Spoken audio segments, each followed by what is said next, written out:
El sistema no falló porque Juana Barraza fuera invisible. Falló porque el sistema decidió buscar a un hombre. Desde finales de los años 90 hasta enero de 2006, al menos 16 mujeres de la tercera edad fueron estranguladas en sus propios hogares en Ciudad de México. Todas vivían solas. Todas recibieron a su asesina con la puerta abierta. La policía de la capital buscó durante años a un hombre, o a un travesti, o a alguien que encajara en alguna de las categorías disponibles. Nunca buscó a una mujer de mediana edad que a los fines de semana se subía a un ring de lucha libre. Este episodio no es sobre el monstruo, es sobre la máquina que necesitaba fabricarlo. Juana Barraza Samperio nació el 27 de diciembre de 1957 en el municipio de Epazoyucán, en el estado de Hidalgo. El padre no llegó a conocerla. Según los registros, abandonó a la madre el mismo día del nacimiento y se llevó consigo al hermano mayor de Juana. La madre, Justa Samperio, era alcohólica. A los 11 años, Justa Samperio entregó a su hija a un hombre llamado José Lugo. El precio fue una caja de cervezas. Juana vivió con ese hombre desde los 11 hasta los 16 años, la mayor parte del tiempo con las piernas atadas a la cama. A los 13 años quedó embarazada de él, embarazo que terminó en un aborto. La criminóloga Fregi Ostrowski, directora del Laboratorio de Neuropsicología de la UNAM, estudiaría a Barraza décadas más tarde. Su conclusión fue directa. Parte de la conducta criminal de Juana era el reflejo de lo que le hicieron cuando era una niña. No era una metáfora, era un mecanismo. Juana no tuvo juguetes, no tuvo amigos, no pudo ir a la escuela con regularidad. Su única figura de protección, según su propio testimonio, fue el padrastro Gerardo Hernández, que se ausentaba con frecuencia. Tuvo que hacerse cargo de sus hermanastros y de las labores de hogar desde una edad en la que la mayoría de niñas estaban aprendiendo a leer. Luego tuvo hijos propios. El mayor, José Enrique Lugo Barraza, fue asesinado a los 24 años en una pelea callejera. Ese fue el último disparador antes del inicio de la serie de homicidios. La criminología tiene un nombre para esta acumulación, el modelo de los disparadores múltiples. La idea es simple. Ningún evento aislado produce un asesino serial. Lo que produce un asesino serial es una cadena de fracturas sin reparación. Antes de convertirse en la mataviejitas, Juana Barraza fue luchadora profesional. Su nombre en el ring era la Dama del Silencio. Subía a pelear por entre 200 y 500 pesos por función. Era ruda, decía que luchaba de corazón. La lucha libre le funcionó durante un tiempo, el único sistema de contención disponible. Era un lugar donde la ira tenía reglas, donde la violencia tenía un oponente concreto y un árbitro. Era, en términos técnicos, una forma de sublimación, y funcionó hasta que dejó de funcionar. En una de las funciones, Barraza sufrió una caída que le dañó la columna vertebral. El médico le dijo que si volvía a subir al ring quedaría paralítica. Dejó de luchar. A partir de ese momento, la única válvula que tenía para gestionar décadas de rabia acumulada quedó clausurada.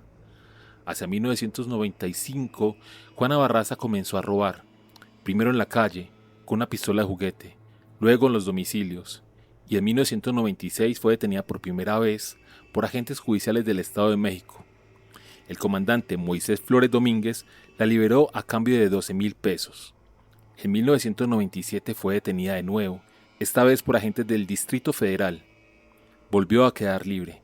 El sistema la tuvo 2 veces entre manos y la soltó las 2 veces. El mecanismo era siempre el mismo. Juana Barraza llegaba a la puerta de una mujer anciana que vivía sola. Llevaba un estetoscopio colgado al cuello y una credencial falsa de trabajadora social y un formulario de solicitud de pensión del gobierno. Y la mujer anciana le abría la puerta. El engaño funcionaba porque era estructuralmente coherente. Las mujeres de la tercera edad que vivían solas en las colonias populares del Distrito Federal tenían una razón completamente razonable para recibir a alguien que ofreciera ayuda con los trámites del gobierno. El Estado mexicano había construido durante décadas una burocracia tan opaca que la idea de que alguien llegara a simplificar ese proceso era perfectamente creíble. Juana Barraza no explotó la ingenuidad de sus víctimas, explotó la lógica del Estado. Una vez dentro de la vivienda, el procedimiento era rápido. El estrangulamiento era el método predominante. Usaba lo que encontraba: las medias de la víctima, un cable eléctrico o el propio estetoscopio que traía colgado. Después saqueaba la casa y luego salía. Operaba principalmente los martes y los miércoles, vestida de rojo. La Santa Muerte era el marco simbólico de toda la operación. Barraza era devota, fetichista de su iconografía. El culto a la Santa Muerte en México no es una religión marginal, es la religión de los márgenes. Es la forma en que la gente que el Estado no puede proteger negocia su relación con la muerte. Que la principal asesina serial documentada en la historia de México fuera devota de ese culto es un dato estructural y nada pintoresco. Juana Barraza no operó al azar. Las colonias donde concentró sus crímenes forman un corredor geográfico específico en la zona norte y centro del entonces Distrito Federal. Tepito, Montezuma, Guerrero, Los Doctores y Peralvillo son colonias populares densamente habitadas, con una proporción elevada de adultos mayores que viven solos. Son también colonias donde la presencia policial efectiva es discontinua y donde la confianza institucional es históricamente baja. La criminóloga María Mariño Pérez aplicó en 2020 la teoría del círculo de Canter al caso de Barraza. La teoría establece que los asesinos seriales operan dentro de un radio definido por la distancia entre su punto de anclaje, es decir, su domicilio o base de operaciones, y los puntos de los crímenes. En el caso de Barraza, el análisis confirmó que respondía al perfil de merodeadora, alguien que opera dentro de su propio territorio de vida cotidiana. No viajaba para matar, mataba en el lugar donde vivía. El número exacto de víctimas es uno de los puntos más disputados del caso. La sentencia judicial de 31 de marzo de 2008 acreditó 16 homicidios. La Procuraduría General de Justicia del Distrito Federal llegó a atribuirle hasta 48. Los estudios criminológicos manejan cifras intermedias. La discrepancia no es un detalle técnico, es la diferencia entre lo que un sistema judicial puede probar y lo que realmente ocurrió. Y en este caso, como en tantos otros, el sistema judicial mexicano probó menos de lo que ocurrió. Durante años, la Procuraduría General de Justicia del Distrito Federal buscó a un hombre. Los retratos habrados construidos a partir de los testimonios de los testigos describían a una persona de contextura robusta, espalda ancha y rasgos duros. Los investigadores concluyeron que se trataba de un hombre de apariencia afeminada o de un travesti.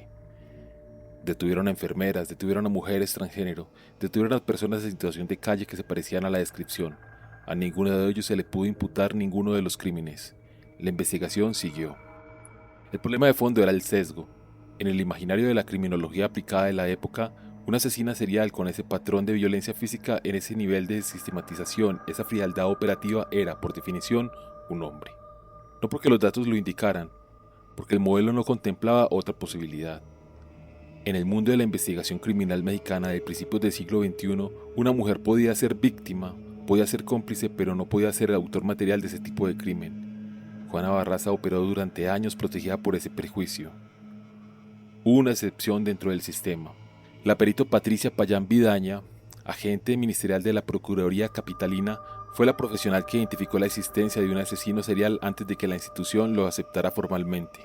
Payán Vidaña sintetizó más de 150 retratos hablados y elaboró un busto de arcilla que representaba las características faciales más consistentes entre los testimonios.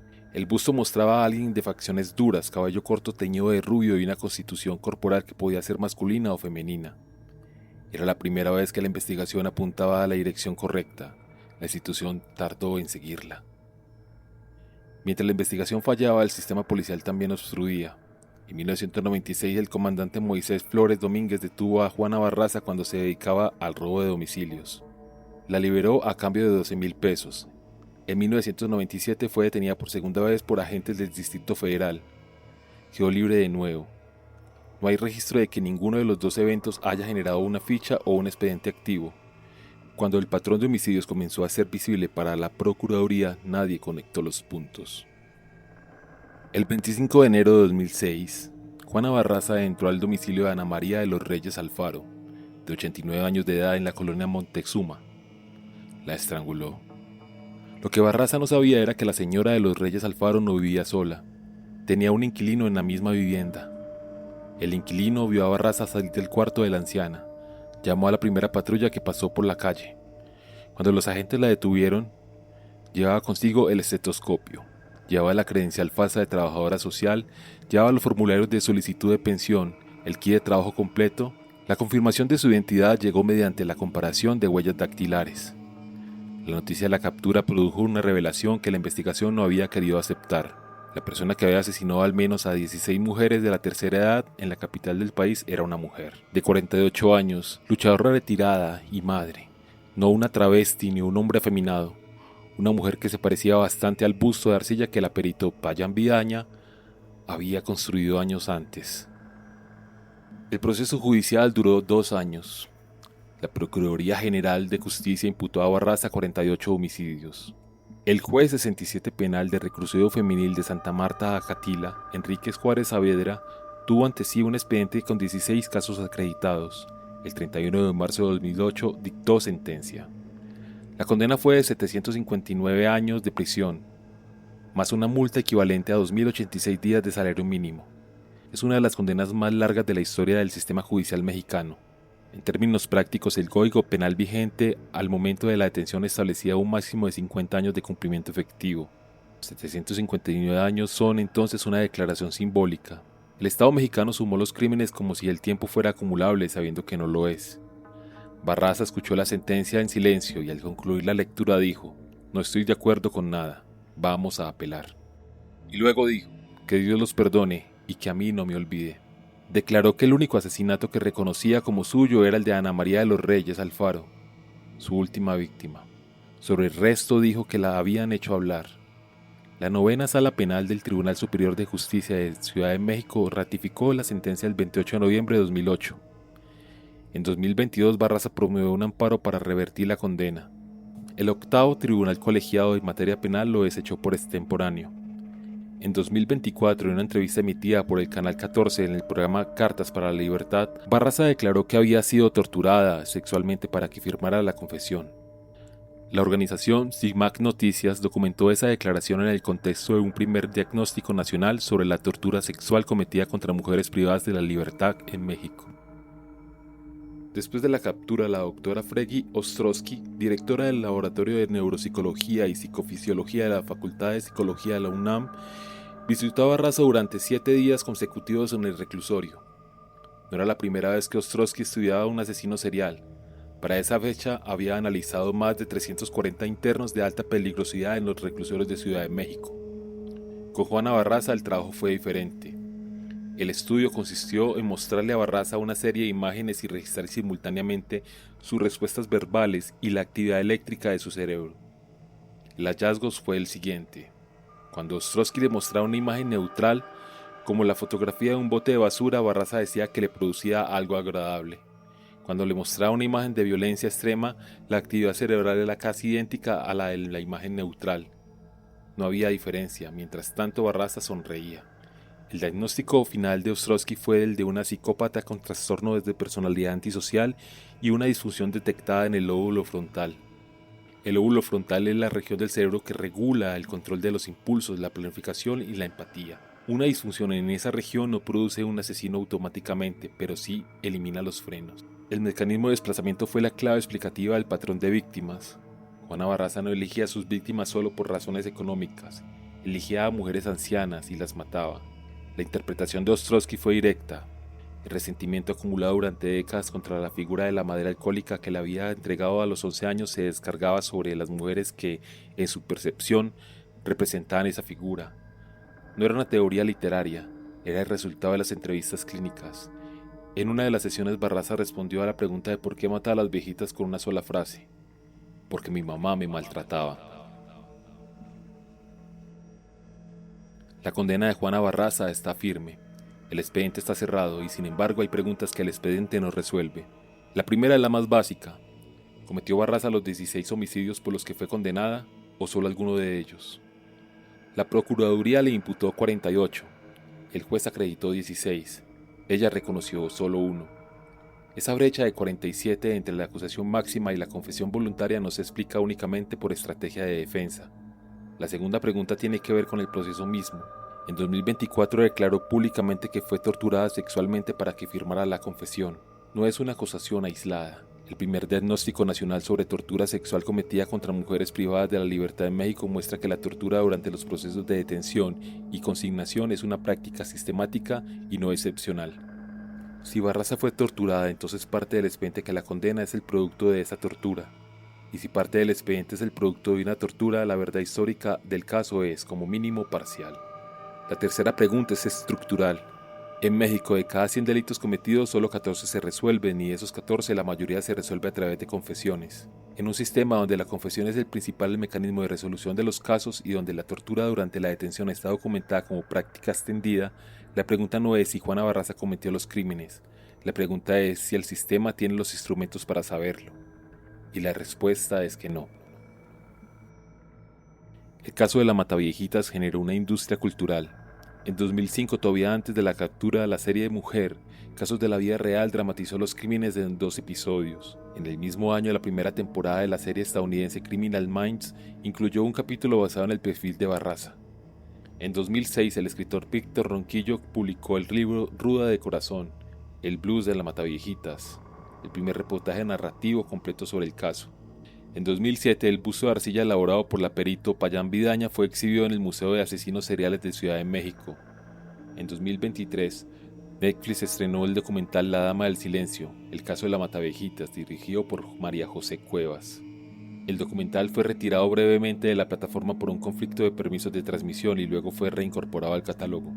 La productora Laura Woldenberg declaró que el documental era un viaje al pasado, pero que la remitía al México del presente. Los mismos vicios, las mismas fallas, los mismos problemas, 17 años después de la captura. Pero la industria cultural sobre el caso tiene un problema que la directora del documental identificó con claridad. El foco mediático sobre la figura del asesino desplaza a las víctimas. María Dolores Martínez Benavides, Julia Vera Duplán, Delfina Quirós de la Rosa, Guadalupe Núñez Almanza, Kimi Zaguara, Dolores Silvas de García, Andrea Tecante, Ignacia Puebla, María del Carmen González Miguel, Guadalupe Oliveira Contreras, María de los Ángeles Reper Hernández, María de los Reyes Alfaro. Esos son 12 de los nombres documentados, mujeres que vivían solas, que abrieron la puerta a alguien que llevaba un estetoscopio. El sensacionalismo no produce memoria, produce espectáculo. El 25 de enero de 2006, cuando los agentes detuvieron a Juana Barraza a la salida del domicilio de Ana María de los Reyes Alfaro, la investigación llevaba al menos 8 años buscando a alguien que no existía, pues buscaban a un hombre o a un travesti que encajara en la categoría de amenaza que el sistema tenía disponible. Lo que no tenía disponible era la categoría de una mujer de mediana edad, madre, luchadora retirada, devota de la Santa Muerte, que operaba con un estetoscopio y unos formularios de pensión en los mismos barrios donde el Estado prometía y no cumplía proteger a sus ciudadanos más vulnerables. Juana Barraza cumple su condena en el reclusorio femenil de Santa Marta de Acatitla. Tiene 67 años, vende tacos de cochinita pibil en los días de visita, dice que es inocente, dice que fue torturada, dice que solo Dios sabe. El sistema la buscó durante una década, nunca buscó un hombre, buscó la categoría de monstruo que tenía disponible en su imaginario. Juana Barraza tuvo la suerte o la maldición de no encajar en ninguna de ellas, y eso en México de principios del siglo XXI fue suficiente para matar durante años.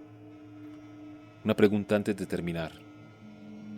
Si el sistema hubiera buscado a una mujer desde el principio, ¿cuántas de esas 16 puertas no se hubieran abierto? Por favor, deja la respuesta en los comentarios. Si este episodio les sirvió para entender algo que no habían visto antes, suscríbanse al canal. Mi nombre es Arturo García y estos son Los Conductos.